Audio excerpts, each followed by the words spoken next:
Bendito seja o Deus e Pai de nosso Senhor Jesus Cristo, que, segundo a sua grande misericórdia, nos regenerou para uma viva esperança, mediante a ressurreição de Jesus Cristo dentre os mortos, para uma herança que não pode ser destruída, que não fica manchada, que não murcha e que está reservada no céu para vocês, que são guardados pelo poder de Deus mediante a fé para a salvação preparada para ser revelada no último tempo. Nisso, vocês exultam, embora no presente, por breve tempo, se necessário, sejam contristados por várias provações, para que, uma vez confirmado o valor da fé que vocês têm, muito mais preciosa do que ouro perecível, mesmo apurado pelo fogo, resulte em louvor, glória e honra na revelação de Jesus Cristo. Mesmo sem tê-lo visto, vocês o amam. E mesmo não o vendo agora, mas crendo nele, exultam com uma alegria indescritível e cheia de glória, obtendo o alvo dessa fé, a salvação da alma. Deus soberano, eterno, poderoso, cheio de glória, cheio de majestade, o único que é digno de louvor, adoração, o único que tem a plenitude de todas as coisas, aquele que é pleno de santidade, bondade e amor. Nós nos reunimos, ó Pai, nessa manhã, no nome do Teu Filho Jesus, que é Deus contigo e é o nosso Salvador, para render-te graças, para dar-te glórias, para manifestar essa alegria indescritível da salvação que o Senhor nos deu, sabendo que, apesar das coisas da vida e do mundo, apesar das dificuldades, apesar das lutas, apesar das nossas próprias fraquezas, apesar dos nossos pecados, o Senhor reservou a salvação da nossa alma e nós te glorificamos por isso, Pai. Que esse seja um dia memorável, ainda que um dia simples, de lembrarmos, de recordarmos, de sermos mais uma vez alimentados pelo Senhor com essa bendita esperança e alegria. E assim, Pai, nós rogamos que no meio desse processo de sermos testados, passando por provações e mesmo contristados, a fé que o Senhor plantou no nosso coração seja confirmada. E assim, Pai, o teu povo, a tua igreja, toda ela, todos os teus santos, os eleitos, sejam, ó Pai, engajados na missão, engajados no trabalho. Abençoa, Pai, esse ajuntamento. Que o teu Espírito Santo no nosso meio nos convença do pecado, da justiça e do juízo e molde o nosso coração para fazer toda a tua vontade. É no nome santo de Jesus que ora o teu povo, a tua igreja. Amém.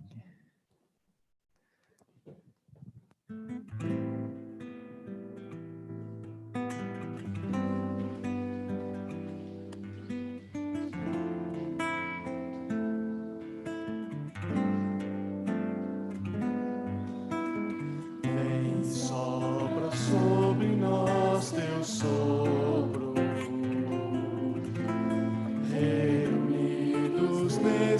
ajuntamento. Honra e santifica este momento com a tua igreja que é teu povo. Faz teu rio de paz correr no meio destes que por fé vem bendizer-te e a uma voz oferecer-te seus louvores, súplicas e anseios. Tu és o Senhor de toda a glória, hoje e sempre como foste outrora, no correr da história, revelando seu amor. Deus bendito, Rei e Salvador. Deus bendito, Rei e Salvador.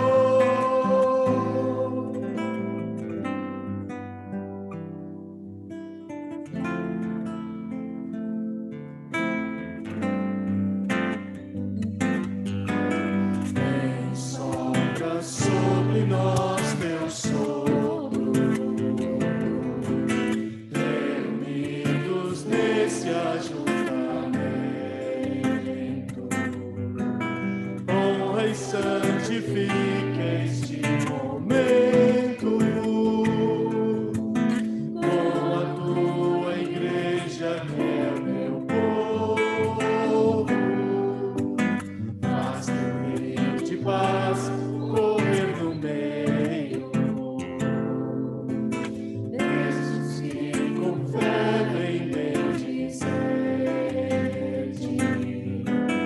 e a uma voz oferecer-te seus louvores, súplicas e anseios. Tu és o Senhor de toda a glória, hoje e sempre como foste outrora, no correr da história, revelando seu amor. Deus bendito, Rei e Salvador. Deus bendito, Rei e Salvador.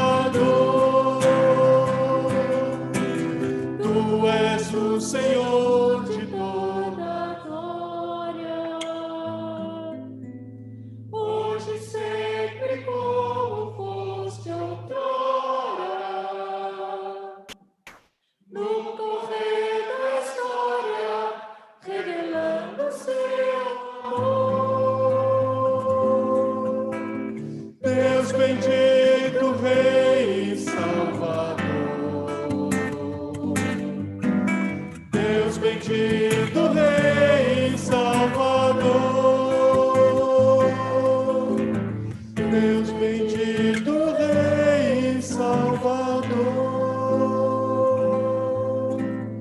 Deus bendito, Rei e Salvador.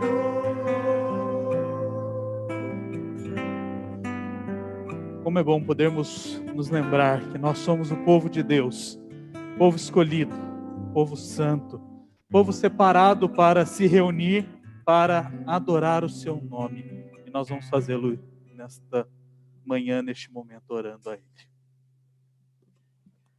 Senhor, te louvamos. Louvamos o teu santo nome. Louvamos a tua majestade. Louvamos a tua exclusividade perante todas as coisas. Que Deus há semelhante ao nosso Deus? Ah, Senhor, não há outro Deus além do Senhor. Só há um único e só a ti adoramos. O que sobra diante de tão grande Senhor são apenas ídolos, criados por mãos humanas, criados pela nossa própria imaginação. Inúteis, têm boca, mas não falam, têm olhos, mas não veem, têm ouvidos e não ouvem. São incapazes de salvarem a si mesmos. Mas não é assim com o nosso Deus. Eis que as mãos do Senhor não estão encolhidas para que não possa nos salvar, nem o seu ouvido está surdo para que não possa nos ouvir. Te louvamos, porque sabemos que tu és um único Deus, um Deus único, que anda e habita no meio do seu povo. Um Deus que envia o seu Filho, o Deus homem, o Verbo encarnado que habitou entre nós, para nos libertar de nossos ídolos. Senhor, que grande conforto é para a nossa alma saber que Tu és um Deus que transcende a nossa existência, que transcende as nossas limitações, que transcende os nossos pecados, e ao mesmo tempo é um Deus que és imanente entre o seu povo, é o Deus conosco, que mesmo sendo tão grande e tão único, decide por livre vontade fazer uma aliança eterna conosco. E coloca em nós o selo dessa aliança, o Teu Santo Espírito, o nosso Consolador, a nossa segurança e certeza de que um dia estaremos todos juntos em perfeição, sem ídolos, sem pecado, sem morte, nem choro. Ah, Senhor, como ansiamos por esse dia, como ansiamos por esse ajuntamento, Senhor. É por isso que nos reunimos todos os domingos, é por isso que ceiamos ao Senhor hoje novamente, olhando para o passado, naquele ato único da cruz, sabendo que no presente o Senhor está conosco, o Senhor está aqui hoje, e olhando também para o futuro com esperança. É com esse Espírito Santo em nós, e pelo nome do Filho que te adoramos hoje e eternamente. Amém. Nós somos povo, e nós só somos povo porque Cristo morreu numa cruz por nós, para nos fazer povo de Deus. E somente em Cristo, então, nós achamos redenção, somente em Cristo nós achamos consolo e nós achamos graça abundante. Vamos louvar a Deus pelo seu Filho amado que se encarnou e morreu numa cruz por nós.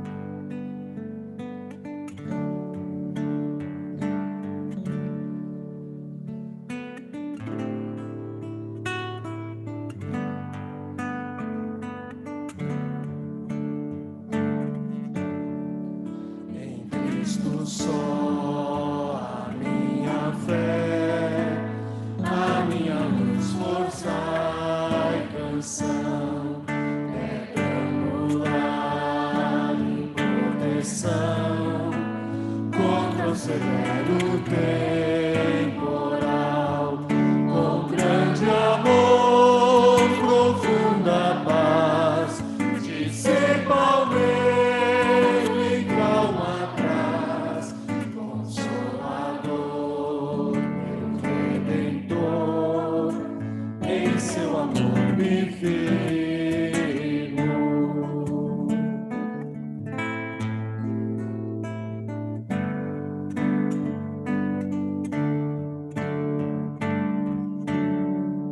Em Cristo só Deus encarnou, o Criador na criação, dom de justiça e amor, rejeitado pelos seus, a graça imensa de Jesus, de Deus a ira satisfez, o meu pecado carregou, em sua morte eu vivo.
Os irmãos podem se assentar.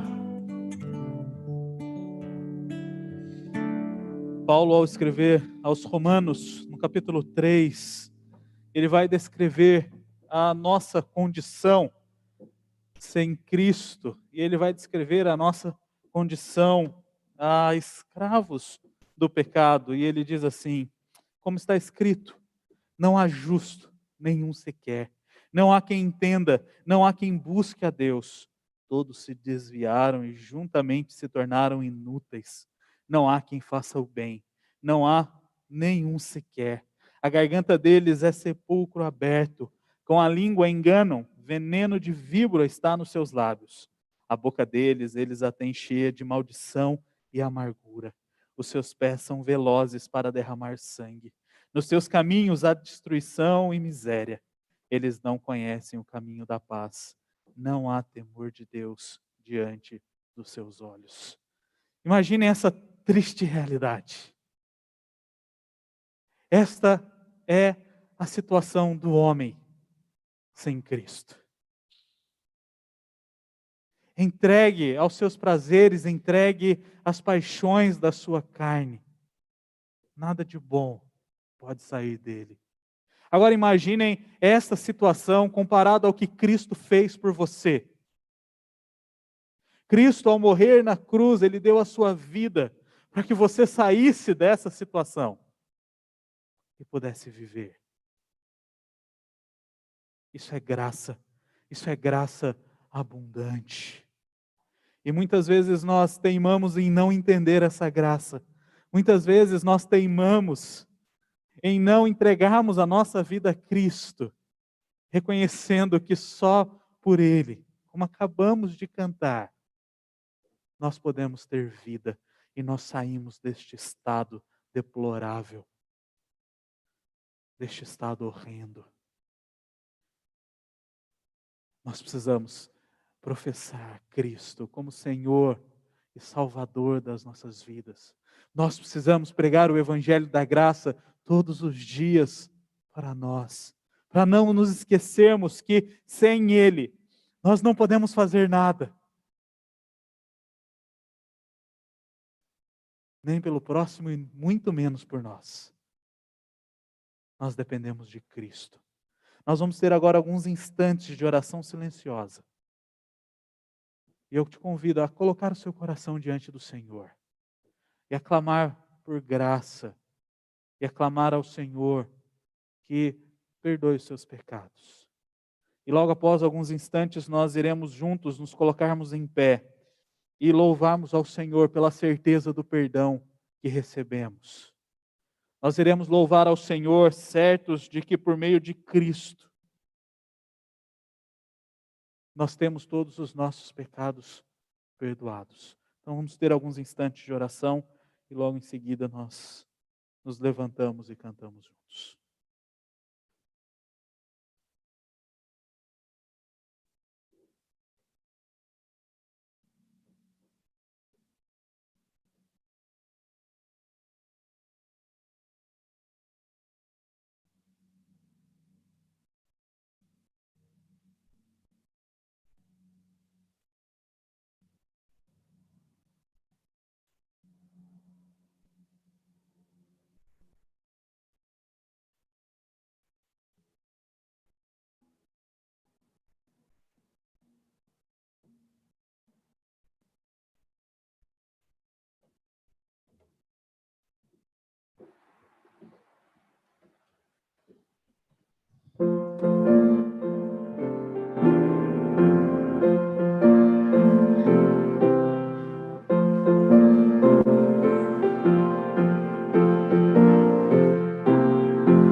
Os irmãos podem se assentar.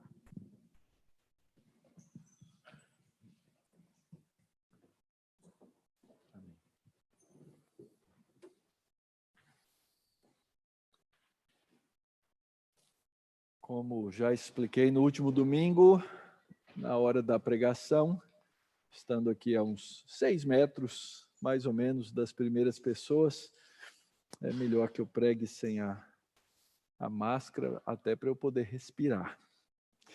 Nós vamos continuar a nossa exposição no livro de Êxodo, no capítulo 35. Começamos no último domingo, vimos a primeira parte desse capítulo, e agora nós vamos continuar do verso 30 até o verso 7 do capítulo 36. Nós vamos ler a primeira parte do texto e depois vamos, durante a exposição, fazer a leitura do restante da nossa passagem. Êxodo 35, a partir do verso 30, diz assim a palavra do Senhor. Eis que o Senhor chamou por nome Bezalel, filho de Uri, filho de Ur, da tribo de Judá. E o Espírito de Deus o encheu de habilidade, inteligência e conhecimento em todo artifício, para elaborar desenhos e trabalhar em ouro, em prata, em bronze, para lapidação de pedras de engaste, para entalho de madeira e para todo tipo de trabalho artesanal.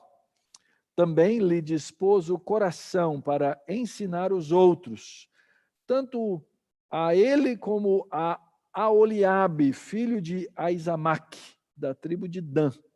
Encheu-os de habilidade para fazer toda a obra de mestre, até a mais engenhosa, e a do bordador em pano azul, em púrpura, em carmesim e em linho fino, e a do tecelão, sim, todo tipo de trabalho, e a elaborar desenhos. Vamos orar? Essa é a tua santa palavra, Pai, e como nós ansiamos aprender dela, por isso rogamos pela iluminação do teu Espírito Santo, mostra-nos a tua verdade, ensina-nos a aplicá-la à nossa vida como indivíduos, como povo, como igreja, para que assim, ó Pai, estejamos de fato engajados na missão que nos foi dada pelo Senhor Jesus. Ensina-nos, ó Deus, com a tua santa palavra, e que as palavras dos meus lábios e o meditar do meu coração sejam agradáveis na tua presença, Senhor meu, rocha minha, redentor meu. Amém. Eu sei que tem alguns irmãos que estão nesse momento fazendo obras.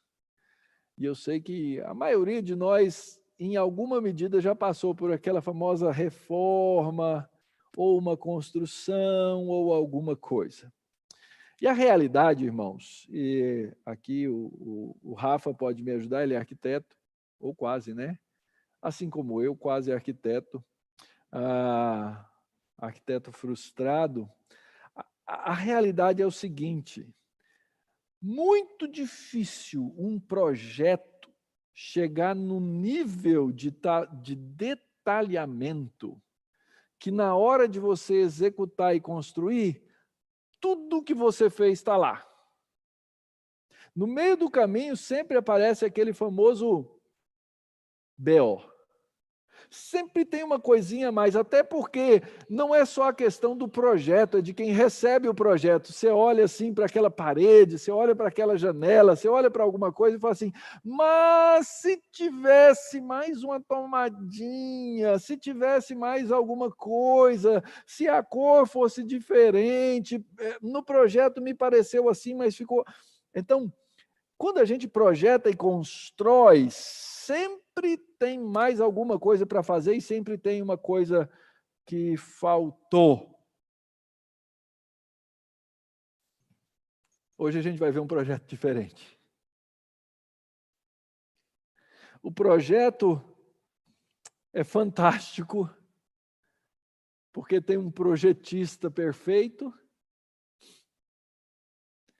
e tem executores que são trabalhados e tem os financiadores que são impelidos.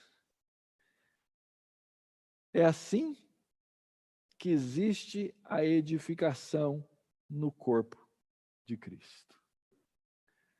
Um projeto perfeito, porque o projetista é perfeito. Executores que são impelidos pelo Espírito e financiadores que se tornam abundantes na graça de um Deus que é abundante. Nós estamos aqui numa sessão, numa parte do livro de Êxodo que tem uma sequência que começa no capítulo 19, quando Deus faz uma proposta para o povo. Ele disse: eu vou ser o Deus de vocês, vocês vão ser o meu povo. Deus, então, o povo responde sim. E aí o que acontece? Deus escreve uma aliança para o povo. São as chamadas 10 palavras, os 10 mandamentos. O povo confirma assim: faremos, Senhor, isso que o Senhor diz é o que nós queremos. E Deus então traz um conjunto de leis para a vida do povo, que é o chamado Código da Aliança. Várias coisas, vários detalhes que implicam e apontam para essa condição de que esse povo é o povo de Deus e Deus é o Deus desse povo. E aí Deus então diz para Moisés: olha, você vai construir no meio desse povo algo que vai simbolizar a minha presença no seu meio. E isso é exatamente o tabernáculo, é a presença de Deus no meio do povo de Deus. Só que isso é um processo longo. E aí o que acontece? Moisés sobe ao monte.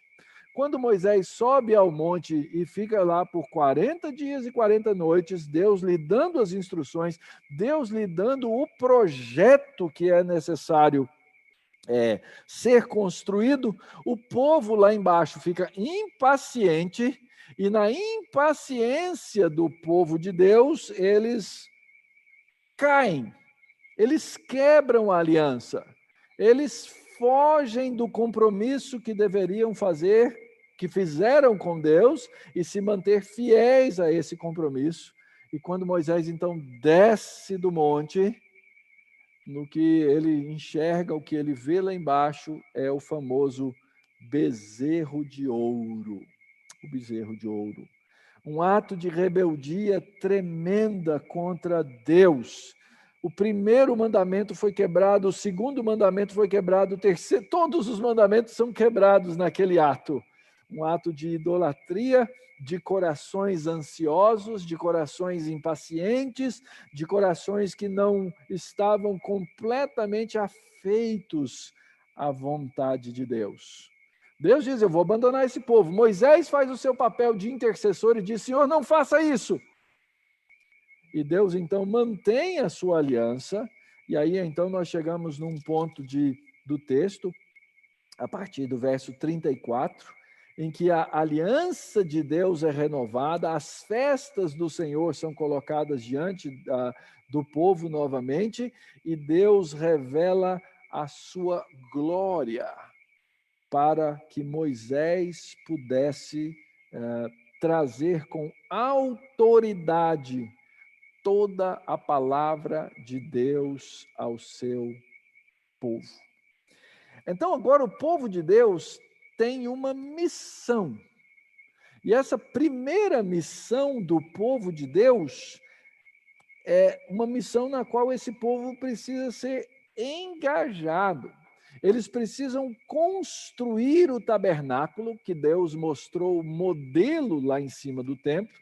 Para quê? Para fazer visível a presença do Senhor no meio do seu povo aqui na terra. Essa é a grande missão que Deus dá ao povo no Antigo Testamento. Essa missão depois vai se traduzir na construção do templo e depois do cativeiro na reconstrução do templo. E a partir desse ponto, então, vai acontecer aqui no texto, né, no capítulo 36, uma repetição extensa de muita coisa que já havia sido dita anteriormente. Primeiro Deus falou assim, o projeto é esse, faça isso, isso, isso, isso, isso. O que vai aparecer daqui para frente é o povo executando. Então o texto vai dizer, e eles fizeram isso, isso, isso, isso. O texto repete. E a razão, queridos, é simples. É para que o povo lembrasse. É para que o povo não esquecesse. Assim como nós hoje vamos nos assentar à mesa do Senhor, e na mesa do Senhor, o Senhor disse fazer isso em memória de mim. Por quê? Porque ele sabe que a gente esquece.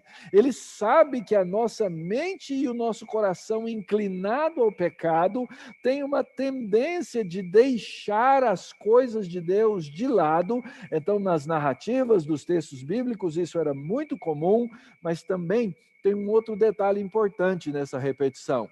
Assim como o povo anteriormente desobedeceu a Deus, a repetição vai mostrar como como o coração daquele povo, uma vez cativo, vai ser o quê? Obediente a Deus.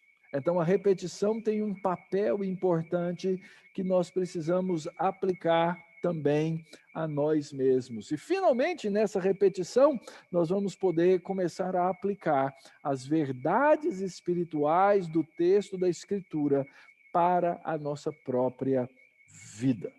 Então, tentando nos livrar desse som terrível, desse alarme que está nos perturbando, né? O senhor podia mandar o dono aí achar o problema e resolver, né? Nós vamos voltar, nós vamos então poder... Vocês têm pouca fé.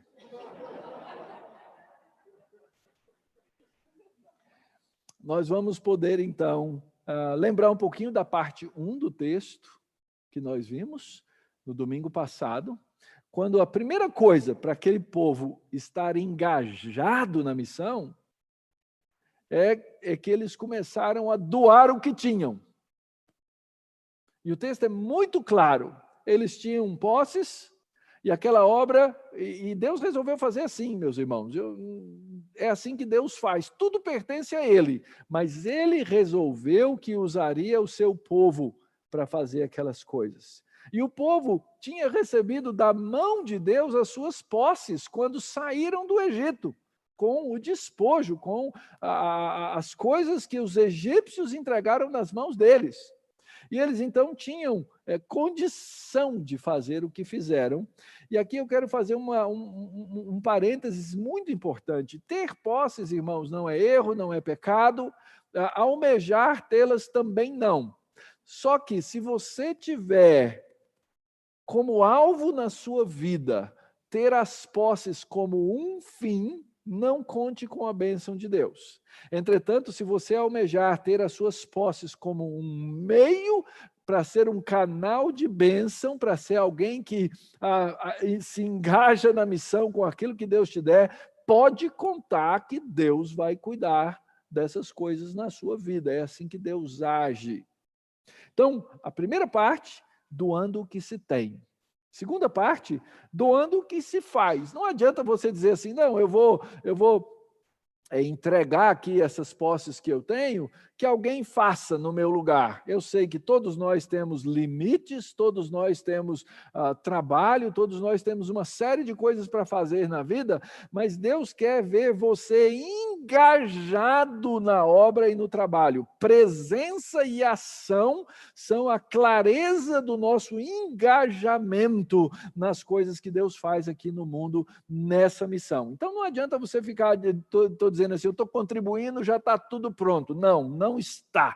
Deus quer vê-lo no serviço. Deus quer aperfeiçoar a sua vida. Deus quer aperfeiçoar a sua mente. Deus quer aperfeiçoar o seu coração nessa obra. É por isso que a igreja é tão relacional. E deve ser relacional.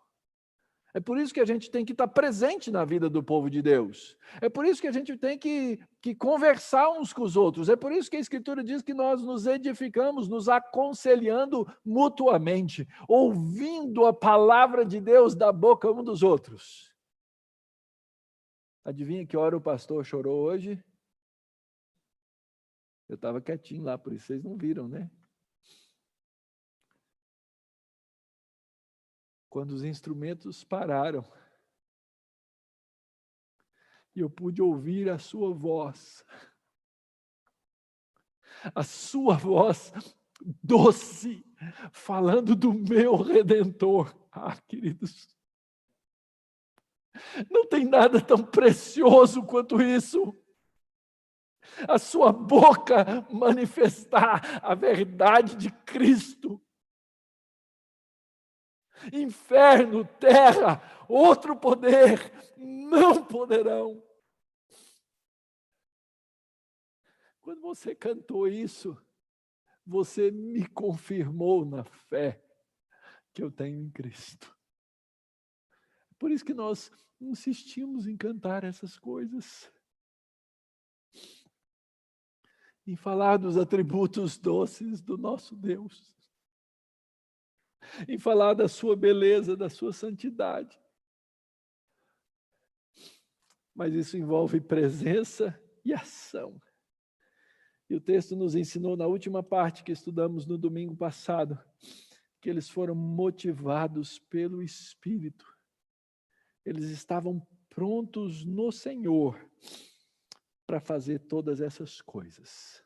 Só que a obra de Deus, ainda que Deus tenha dado o modelo no céu, ainda que Deus tenha mostrado para Moisés, ainda que Moisés tenha trazido um memorial descritivo da obra com detalhes, você faz isso,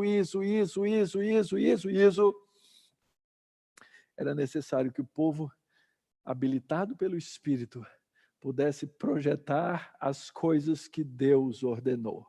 É por isso que o texto começa dizendo que Moisés fala então aos filhos de Israel e chama esse senhor Bezalel, engenheiro artífice ou arquiteto artífice, pelo nome, dá as credenciais dele, filho de Uri, da tribo de Dan, e o texto diz que Deus o encheu do Espírito. Porque a obra de Deus, a obra na igreja de Cristo na terra, ela funciona movida por esse Espírito Santo que lá no livro de Atos foi derramado com abundância sobre o povo de Deus, para que o povo de Deus então manifestasse as virtudes de Cristo e fazer um templo que fosse capaz de abrigar aquela glória de Deus. Não era uma coisa simples, irmãos. Requeria talentos muito específicos e especiais.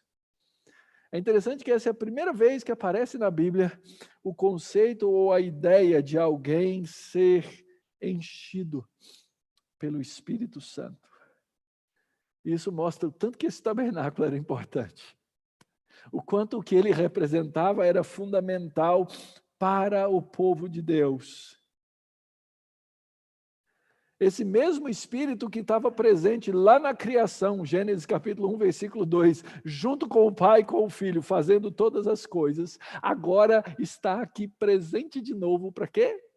Para que aquele santuário do Éden pudesse ser mais uma vez construído no meio do povo de Deus.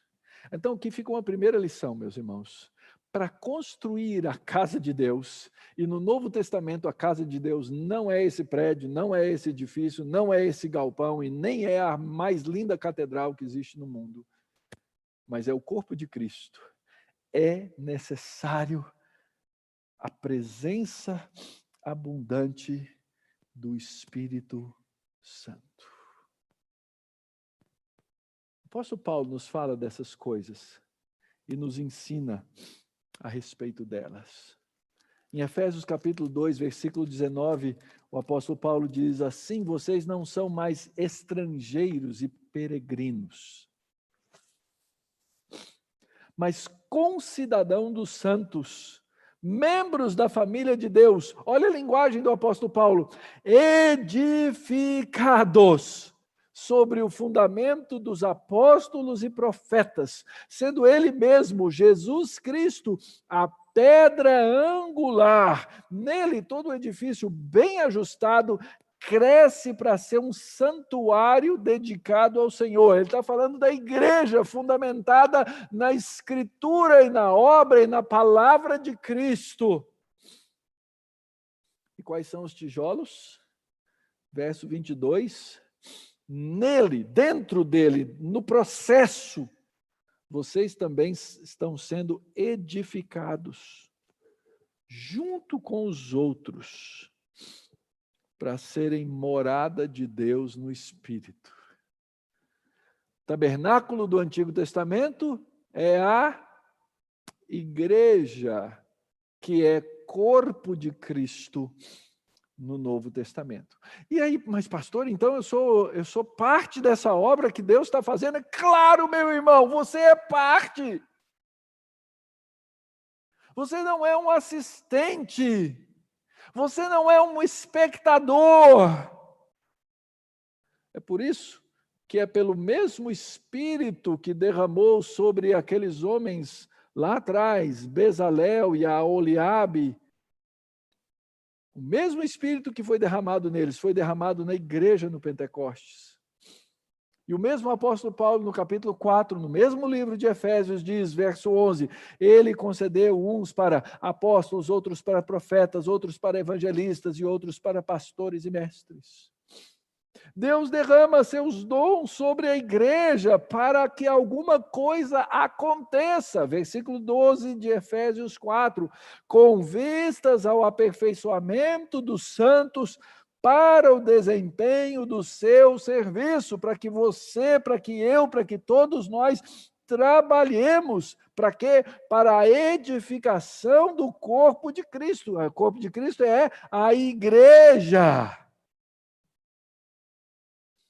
Nós estamos num trabalho fantástico, irmãos. E Deus tem sido extremamente bondoso e misericordioso nesse trabalho que Ele nos deu. Tem um alvo, verso 13 de Efésios 4, até que todos cheguemos à unidade da fé e do pleno conhecimento do Filho de Deus, ao estado de uma pessoa madura, à medida da estatura da plenitude de Cristo, para que não mais sejamos como crianças, arrastados por ondas, levados de um lado para o outro, por qualquer vento de doutrina, pela artimanha das pessoas, pela astúcia com que induzem ao erro. Essa é a obra. Então, hoje, quando você me confirmou na fé, com os hinos que você cantou, com as orações que você fez junto com o povo de Deus, quando você clamou a Deus, dizendo, vem e sopra sobre nós teu sopro, reunidos nesse ajuntamento, você fez um trabalho. Você está ciente disso? Você não veio aqui só dar uma cantadinha?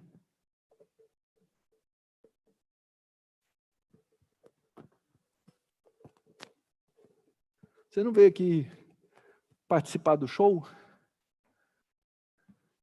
Você veio aqui fazer uma obra de Cristo, para que nós fôssemos confirmados, para que nós ouvíssemos a verdade, para que nós fôssemos confirmados nela. Para quê? Verso 15 de Efésios 4. Mas seguindo a verdade em amor, cresçamos em tudo naquele que é a cabeça, Cristo, de quem todo o corpo bem ajustado, consolidado pelo auxílio de todas as juntas, segundo a justa cooperação de cada parte, efetua o seu próprio crescimento para a edificação de si mesmo em amor. Então, queridos, nós precisamos do dom certo, no projeto certo, porque é desse jeito que Deus usa o seu povo, que Deus usa a sua igreja para os seus projetos. As maneiras que Ele vai usar a você e a mim, a cada um de nós, para que juntos nesse corpo, nós possamos trabalhar num processo que só o corpo de Cristo pode fazer. Deixa eu falar uma coisa para vocês. Para construir esse galpão aqui, não faço a menor ideia quem construiu. Esse forro aqui e algumas outras coisas a gente sabe. Mas não é de prédio que a gente está falando. A gente está falando aqui, gente, de corpo. E é interessante, no corpo de Cristo, a edificação do corpo de Cristo, ela só pode ser feita na mutualidade do corpo de Cristo. Nunca tente construir coisas do corpo de Cristo importando coisas que são estranhas ao corpo de Cristo, porque não vai dar certo. Quando eu estava preparando a mensagem, eu me lembrei do episódio de Esdras, quando o povo voltou do cativeiro, depois da sua disciplina de 70 anos, e eles foram reconstruir. E lá no processo da reconstrução, veio gente de fora dizer, olha, a gente pode ajudar. Conte conosco. Eles disseram literalmente, lá em Esdras, no capítulo 4, deixe-nos ajudar na construção, porque a gente busca o mesmo Deus que vocês buscam, já temos oferecido sacrifícios a esse Deus, né, Jeová, desde os dias de Esar-Adom, rei da Síria, que nos fez vir para esse lugar. Olha a resposta do líder sacerdote Zorobabel e Jesua.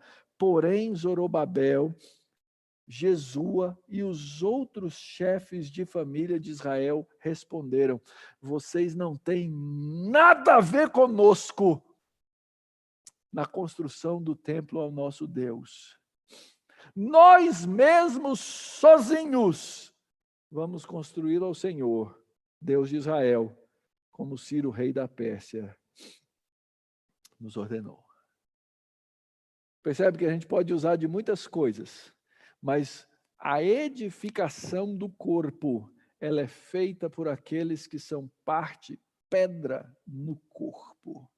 Então Deus deu os dons do Espírito para que aquele tabernáculo belo, cheio de arte, nós vamos falar sobre isso daqui a pouquinho, pudesse ser construído e edificado sim para a glória de Deus. E é interessante porque aqui Deus está trazendo um aspecto bonito que nós temos que abraçar de coração, que é o uso das artes para glorificar o nome de Deus. Deus estava abençoando. Tem gente que acha assim, não, o cristianismo, ou quem sabe o próprio judaísmo era um negócio seco, porque eles não podiam usar das artes. Mentira! Porém, eles deveriam usar das artes da maneira correta, eles deveriam usar das artes da maneira apropriada. Então, aqueles que recebem de Deus o dom, as capacidades, têm que responder a Deus com fé e com obediência, como esses irmãos aqui fizeram.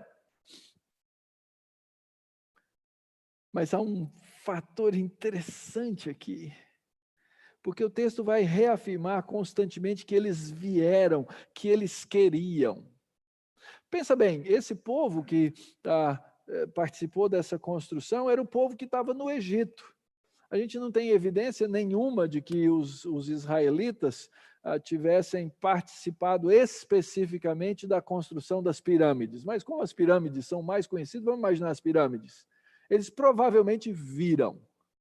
Quem vai lá hoje e vê as pirâmides, a dimensão e percebe o que era aquilo, vê o tamanho da obra artística que era. Agora esse povo estava no meio do deserto para construir um tabernáculo. Olha, gente, é bem menor do que isso aqui. Bem menor não, vai? O pátio inteiro talvez dê mais ou menos essa dimensão aqui. A Nina está ali dizendo, talvez não. Depois a gente mede.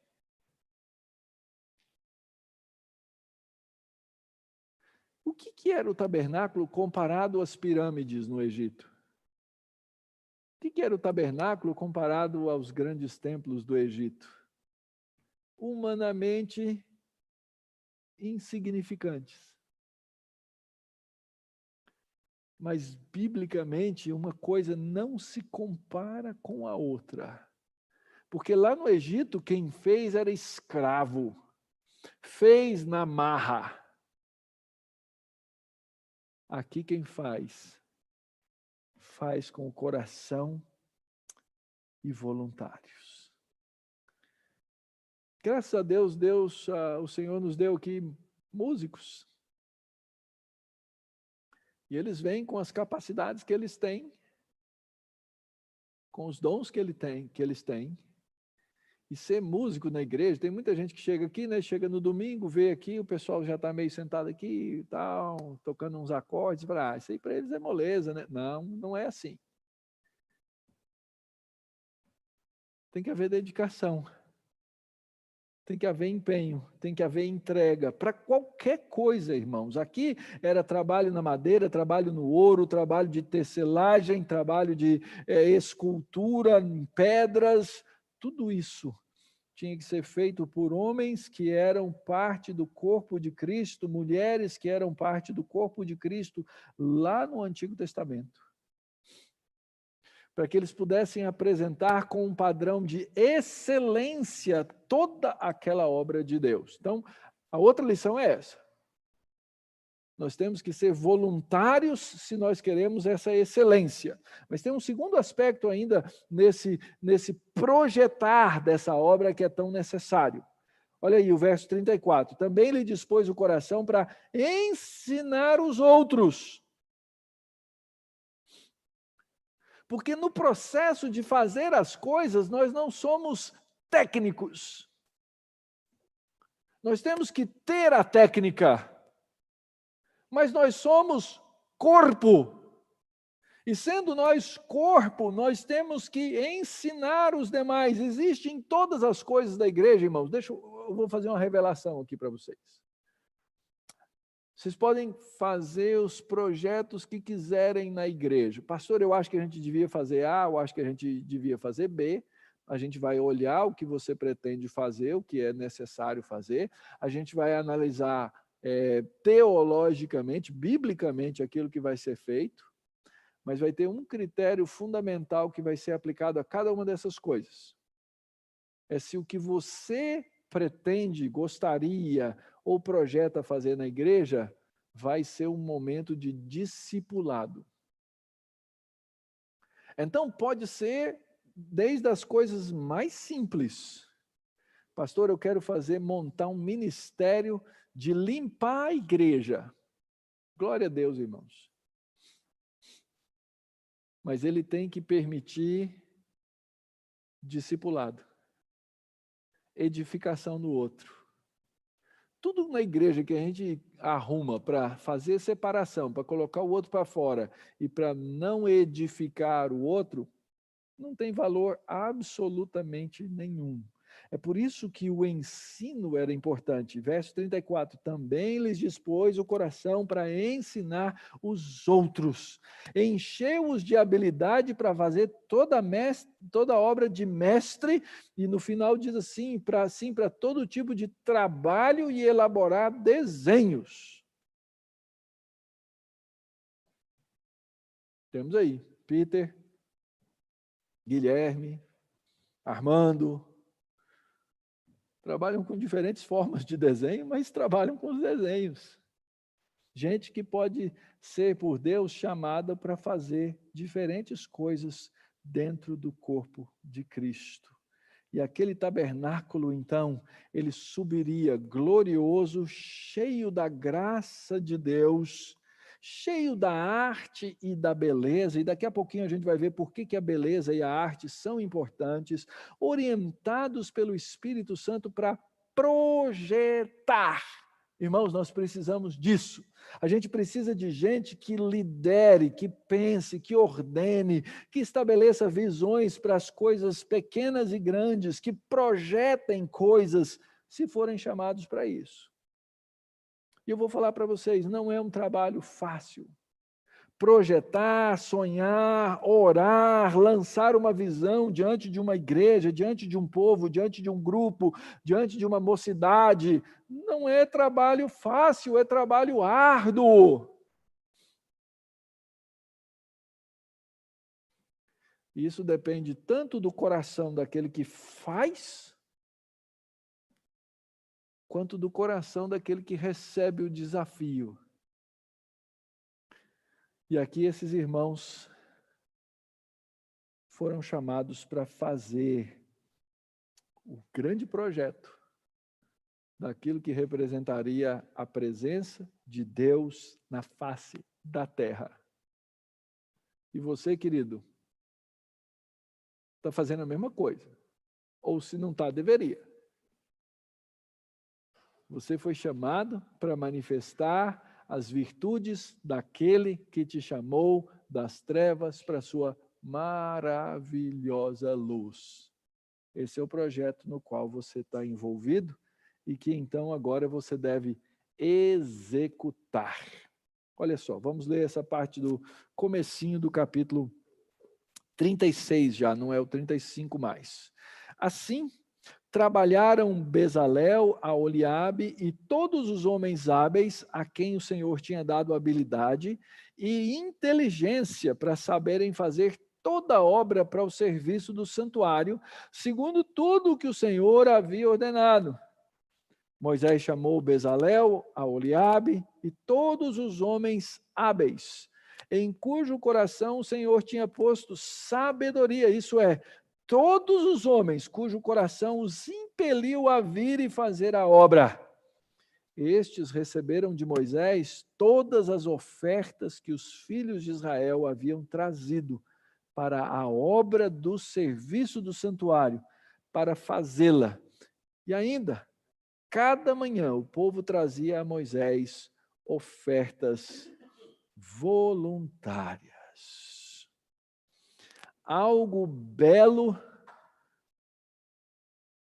para o Deus da beleza. Nós não podemos esquecer isso, irmãos. Aquilo que é trazido diante do nosso Senhor precisa ser trazido com a sua devida beleza que corresponde ao caráter da beleza de Deus. Por que Deus daria um dom de arte para aqueles irmãos se não fosse importante? O que isso nos fala a respeito do nosso próprio Deus? Por que ele empregou, usou nesse processo para o culto tantos artistas? Por que ele pediu e disse ao povo, tragam voluntariamente as melhores coisas? Aqueles tecidos belos, coloridos, o ouro, a prata, o bronze, as pedras preciosas, todas foram listadas. Deus disse, isso aqui é o que vai ser usado para a construção do meu tabernáculo. É porque quem chegasse naquele tabernáculo, ao olhar para aquilo, devia ter um senso dessa beleza de Deus. Aliás, isso é falado no livro dos Salmos. No Salmo 27, Davi diz assim, uma coisa peço ao Senhor e a buscarei, que eu possa morar na casa do Senhor todos os dias da minha vida. Para quê? Para contemplar a beleza do Senhor e meditar no seu santo templo. Mas, pastor, Deus não é espírito. Como é que a gente pode contemplar a beleza de Deus? A beleza de Deus, queridos, ela é contemplada nos seus atributos, na perfeição das suas características mais preciosas, coisas que o nosso coração não consegue, mas almeja por causa da grandeza, da beleza de Deus que nos criou a sua imagem e semelhança. A formosura de Deus, a Escritura fala sobre isso. O Salmo 96 diz assim, glória e majestade estão diante dele, força e formosura estão no seu santuário. Talvez esse seja um dos atributos de Deus mais negligenciados ao olharmos para a Escritura. A sua beleza. O famoso teólogo Jonathan Edwards disse que a beleza de Deus, do ser de Deus, pode ser contemplada na soma e na compreensão de toda a existência e toda a excelência naquilo que Deus fez. Existe uma beleza que é única, que é absoluta, que é, de certa forma, inatingível por nós homens, até que o Senhor nos faça um com Ele, que é a beleza da Trindade. Deus Pai, Deus Filho, Deus Espírito Santo, num amor pleno, perfeito, completo, inteiro.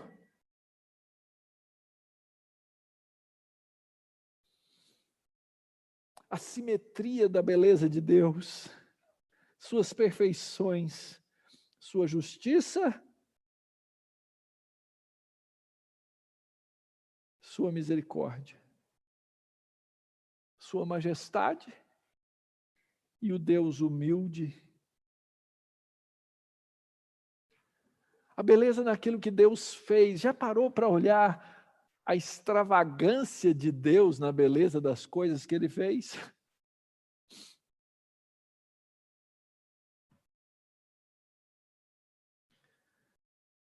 Existe beleza no mundo, no universo, na terra, no céu.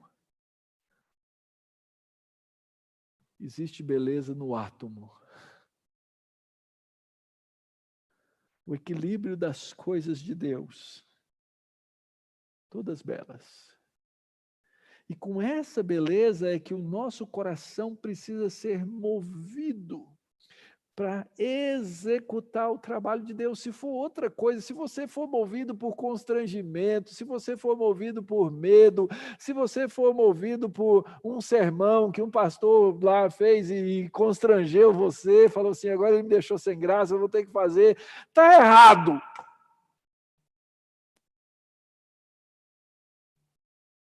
Mas a beleza de Deus nos constrange a fazer as coisas de Deus. Ela nos dá prontidão para o trabalho. Ela nos ensina a buscar sabedoria. Olha só, o verso 2 diz assim, todos os homens hábeis em cujo coração o Senhor tinha posto sabedoria. E finalmente, então, desenvolver habilidades. Talvez você diga assim, isso eu não sei fazer, mas você pode desenvolver para fazer a obra de Deus com a beleza necessária e fazê-la com o coração. O texto ainda diz no verso 2, isso é, todos os homens cujo coração os impeliu a vir e fazer a obra. Perceberam? Na primeira parte do nosso texto, existe um trabalho de projetar.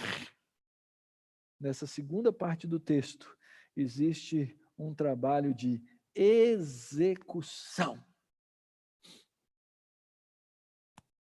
Feito com grande graça.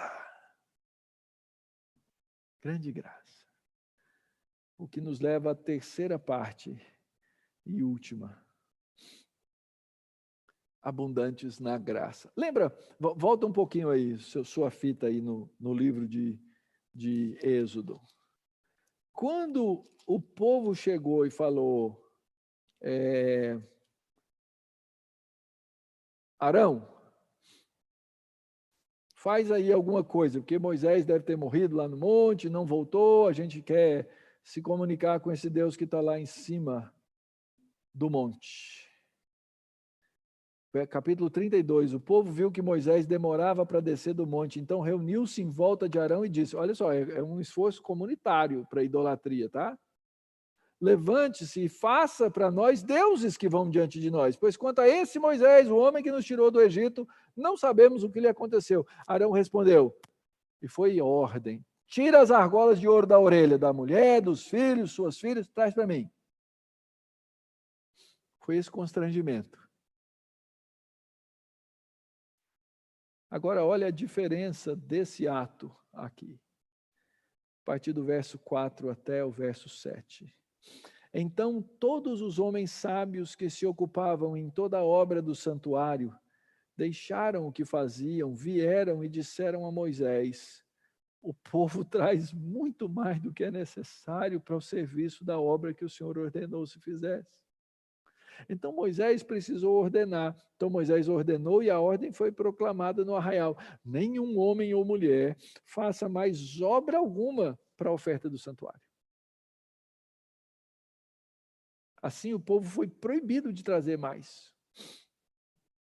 Porque o material que tinham era suficiente para toda a obra que se devia fazer e ainda sobrava. Ô, obra abençoada. Nossas obras humanas nunca são assim. O orçamento sempre precisa dar uma aumentadinha. Mas aquela obra não.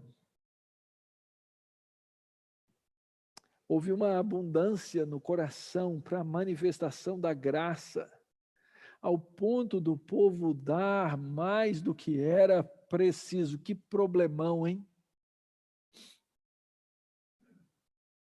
Eu já contei essa história para vocês. Lá naquela igreja que eu e o pastor Jonatas fizemos o curso. A gente participou de uma assembleia da igreja, é uma igreja batista, eles resolvem essas coisas todas em assembleia, e aí eles tinham lá várias discussões de temas. O problema que mais deu repercussão naquela assembleia, naquele dia, foi resolver o que é que eles iam fazer com 500 e poucos mil dólares que tinham sobrado do orçamento do ano anterior. Já tiveram esse problema, irmãos?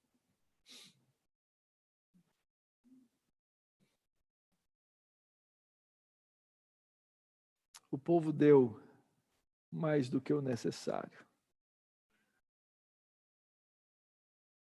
Ao invés de ter pouca coisa, eles tinham mais coisas do que podiam trabalhar.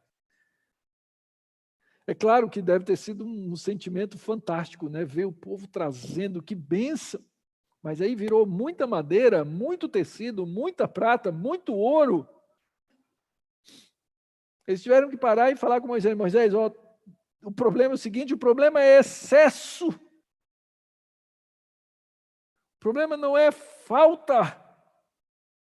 Um exemplo tremendo de generosidade aqui nos mostra o que acontece quando o povo de Deus, que foi salvo pela graça de Deus, age a partir dessa graça e dá com o seu coração. A gente entende o que Deus já fez, a gente compreende o que Deus já deu. Isso não nos impede mais.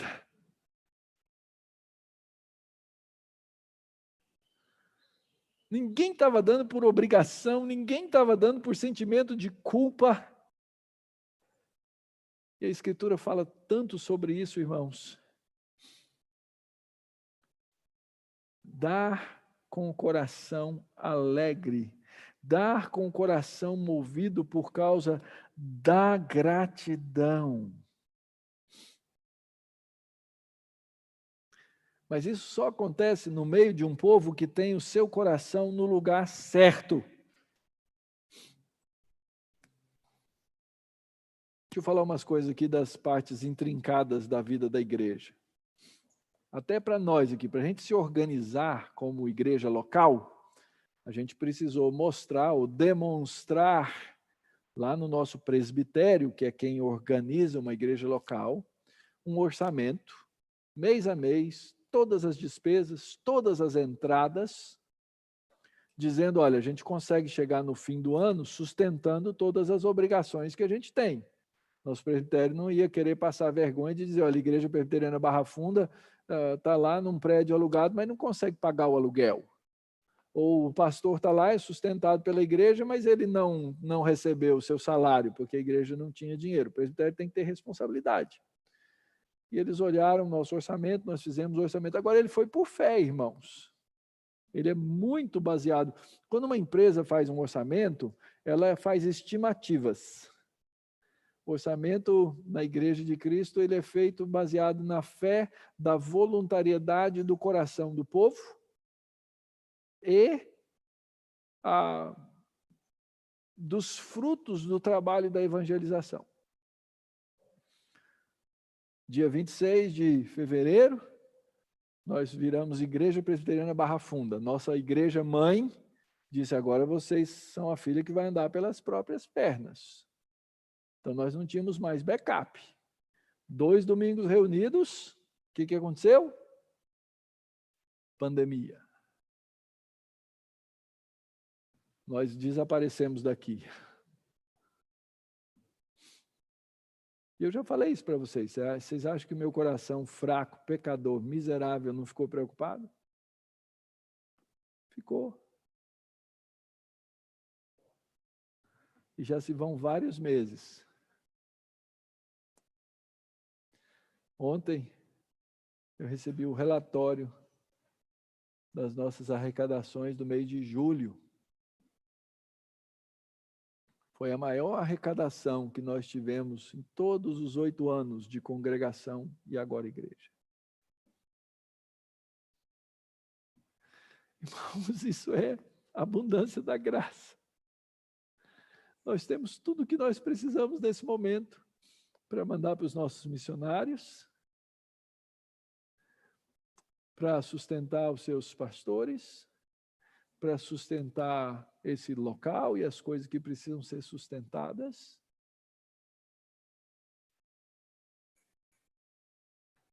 Temos uma reserva financeira que vai nos ajudar, junto com as ofertas que forem dadas para fazer aquele desafio que eu disse aos irmãos, fazer um upgrade do nosso parque tecnológico para as nossas transmissões agora melhorarem. E começamos um fundo de plantação de igrejas, que eu quero ver você envolvido nesse fundo de plantação de igrejas. Ele tem que crescer para a gente ter alguma coisa que a gente possa dizer, chegou a hora, chegou o momento, assim Deus está abrindo portas para a gente fazer isso. Igrejas plantam igrejas. É a forma mais eficaz de evangelização que foi inventado por Deus, não por homens. Então, o coração do povo de Deus tem que estar no lugar certo. O problema é que muitas vezes nosso coração pode estar no lugar errado. E aqui, de novo, fica a minha comenda para a igreja presbiteriana Barra Funda. Grande parte desse povo tem sido o canal e a maneira de mostrar a generosidade e a abundância da graça de Deus. Então, tenha o seu coração no lugar certo. Saiba que os recursos que Deus te deu, são recursos para o reino de Deus. Isso é muito bom. Isso alegra o coração de Deus e alegra o coração dos obreiros na obra de Deus. Deus nos deu tudo que nós precisamos, a começar de uma redenção maravilhosa. Metade dessas aplicações nós já vimos no domingo passado. Era um povo que tinha uma missão e nós temos uma missão. Nós estamos aqui no processo de edificar esse corpo de Cristo na terra. E isso envolve colocar nosso coração, nosso tempo, nossas posses, nossas habilidades nessa missão de adoração. Graças ao Senhor. E agora a segunda parte das aplicações. Em primeiro lugar, irmãos, nós precisamos aprender a planejar e executar o belo. Pensa aqui um pouquinho na nossa relação, né? Nós e Israel. Israel era o povo de Deus na face da terra naquele período. Nós somos o Israel de Deus, a igreja de Cristo. Eles eram igreja, nós somos igreja. Quando a gente olha para Israel e a gente lê o livro de Êxodo, domingo passado eu mencionei isso, né? A gente é rápido para julgar, né? Povinho duro, povo de coração duro, povo complicado. Então, aplica isso para você, para mim, para nós. Nós temos a missão, mas muitas vezes nós endurecemos o nosso coração. Eu disse, olha, aproveita esse texto aqui, né? Porque é uma vez que o povo está parecendo fazer uma coisa boa. Aqui nós estamos também em Cristo fazendo boas coisas para a glória de Deus. E nós temos que fazer isso com a singular beleza de Cristo. Lembra como é que Isaías, capítulo 53, descreveu Cristo no seu sacrifício? Lembra? 53, verso 3. Ele era desprezado, ele era o mais rejeitado entre os homens, homem de dores, que sabe o que é padecer, e como um de quem os homens esconde o rosto. Era desprezado e dele não fizemos caso. De quem é que você esconde? O que você esconde o rosto? Quando você vê uma coisa feia demais. Quando você vê um acidente na rua, alguém ensanguentado. Tem aquele que é o curioso, né? Que vai lá em cima ver, mas a maioria de nós, a gente se assusta. Os homens olham para Cristo dessa maneira. Para o mundo, ele foi desprezado, era alguém de quem se esconde o rosto porque é feio. Mas aqui não, queridos, o serviço que nós fazemos, ele deve ser para manifestar, para clarificar a beleza da santidade de Deus e do seu Filho, o nosso Redentor, que vai nos inspirar para toda a obra de edificação desse tabernáculo vivo que é a igreja. Ah, irmão, se a nossa inspiração não for a beleza de Cristo, tem alguma coisa errada. Por isso, planeje sempre fazer e executar, por causa da beleza de Deus e por causa da beleza de Cristo, aquilo que é belo para o Senhor. Segundo, nós temos, já falei isso também, nós temos um pacto de membresia. Aquele pacto de membresia diz tudo aquilo que nós esperamos que seja feito, de um para com o outro. Desde o nosso tratamento, a nossa presença, a nossa contribuição, as nossas orações, está tudo lá. Quem é membro dessa igreja recebeu o pacto e leu o pacto. E aí sim, quando a gente pega o pacto e vê as nossas ações, aí pode ser que a gente comece a enxergar aquele Israel negativo. Por isso que você recebeu uma cópia, para que você possa ler em casa e se olhar no espelho. Mas apesar de ter um pacto, apesar de estar escrito, queridos, tudo que a gente espera no nosso pacto de membresia é voluntário, porque o nosso alvo, o nosso objeto de adoração é o Senhor, e a nossa vontade tem que estar cativa de Cristo. Então, a edificação desse tabernáculo, que é a igreja de Cristo e que é o corpo, ela se faz com um voluntariado.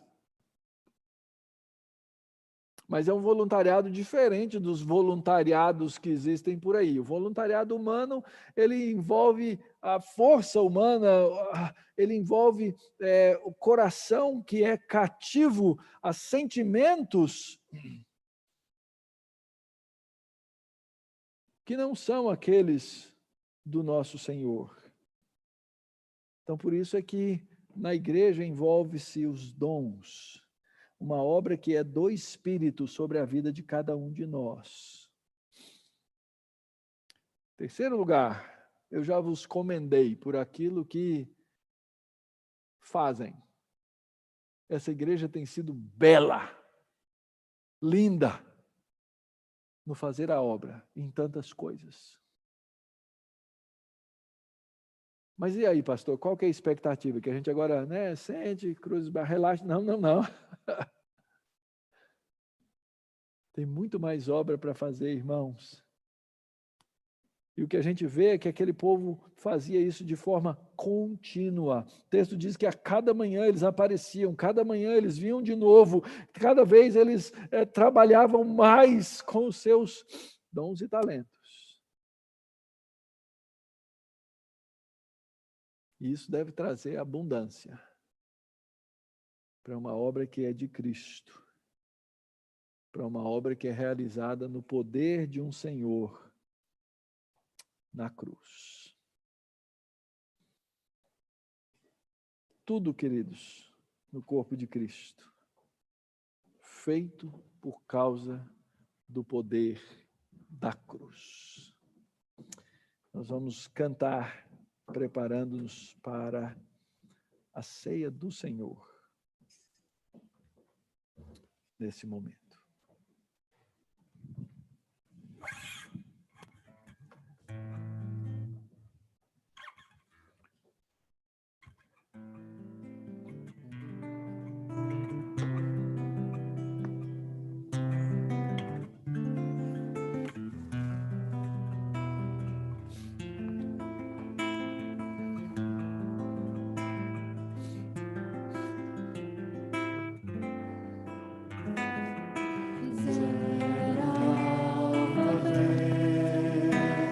Do dia mais sombrio,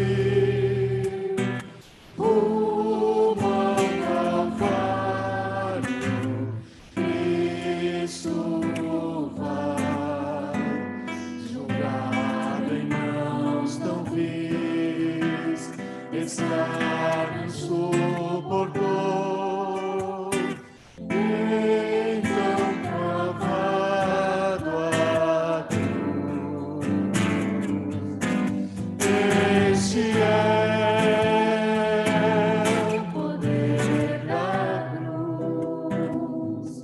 Jesus se fez maldição,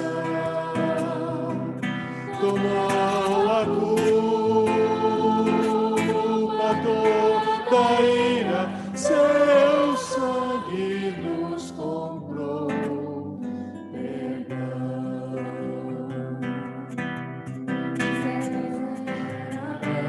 Era dor, marcado sua afeição, peso tão grande é o meu pecado, cada vil pensar, cada ação atroz, sua fonte em sangue a coroa.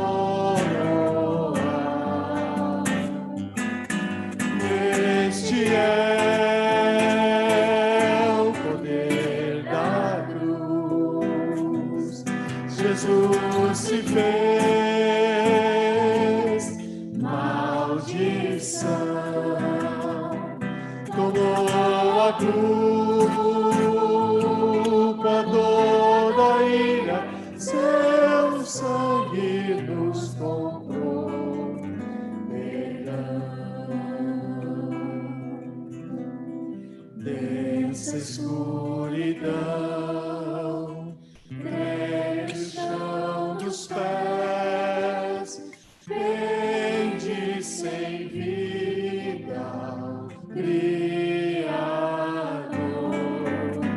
O véu rasgado em nós, mortos a viver, consumado está.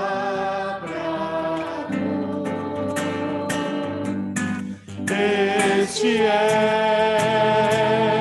o poder da cruz. Jesus se fez maldição,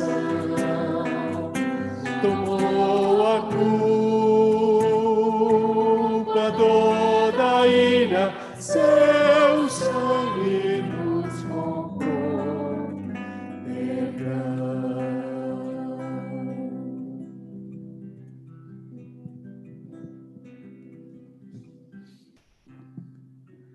Nós vamos encerrar a nossa transmissão no YouTube agora, mas nossos irmãos que estão no Zoom vão nos acompanhar nesse momento de ceia, sabendo que eles não podem tomar a ceia.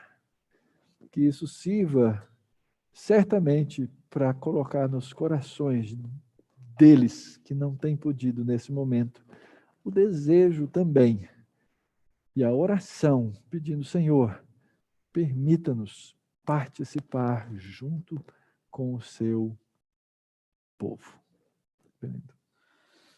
Queridos, nós recebemos uma graça abundante. Cristo, na cruz, derramou seu sangue para que nós pudéssemos